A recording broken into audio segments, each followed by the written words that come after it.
మన జమ్మికుంట ఛానల్లో మీ వృత్తి వ్యాపార ప్రకటనలకై స్క్రీన్ పై కనిపించే నంబర్ను సంప్రదించండి.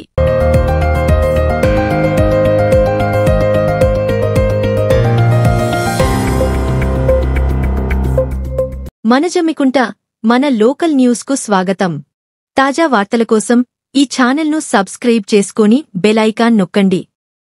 బీఆర్ఎస్ పార్టీ నాయకుడు ఆర్ఎస్ ప్రవీణ్ కుమార్ గారు నిన్న మల్లాపూర్ మండలంలో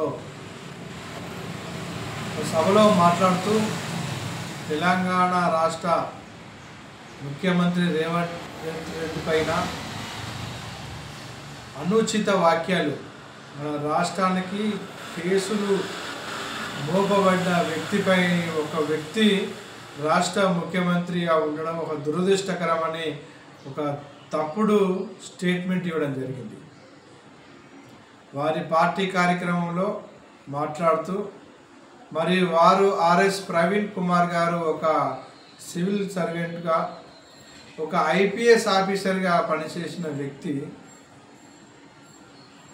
కేసులు ఉన్నాక కోర్టులో ఉన్న కేసులను తీర్పే రాకుండా ఆ కేసులు ఉన్న వ్యక్తి అనడం అనేది వారి చిత్తశుద్ధికే విడిచిపెడతా ఉన్నాము. మరి కోర్టు విచారణ చేసి కోర్టు కేసు నిరూపణ అయినప్పుడు మాత్రమే దోషిగా చెప్పే అవకాశం ఉంటుంది.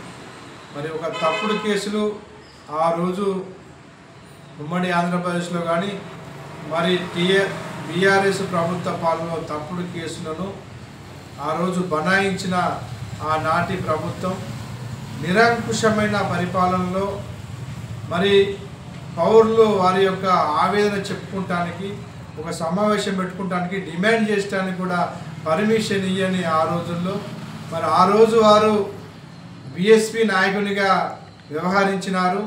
అప్పుడు టీఆర్ఎస్ పరిపాలన అనేది ఎంత నిరంకుశంగా ఉందో వారికి తెలుసు. ఈరోజు కేసీఆర్ మెప్పు కొరకు మరి ముఖ్యమంత్రి పైన అవాకులు చెవాకులు మాట్లాడుతూ కేసులు మోపబడిన వ్యక్తి మన రాష్ట్రానికి ముఖ్యమంత్రి కావడం దురదృష్టకరం అని ఒక తప్పుడు స్టేట్మెంట్ ఇవ్వడం, దాన్ని మేము ఖండిస్తూ ఉన్నాము.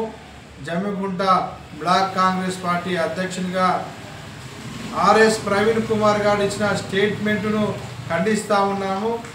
మీరు ఏదైతే ఇచ్చారో ఆ స్టేట్మెంటును ఉపసంహరించుకోవాలని డిమాండ్ చేస్తూ ఉన్నాం. సబ్స్క్రైబ్ చేసి బెల్ ఐకాన్ నొక్కండి.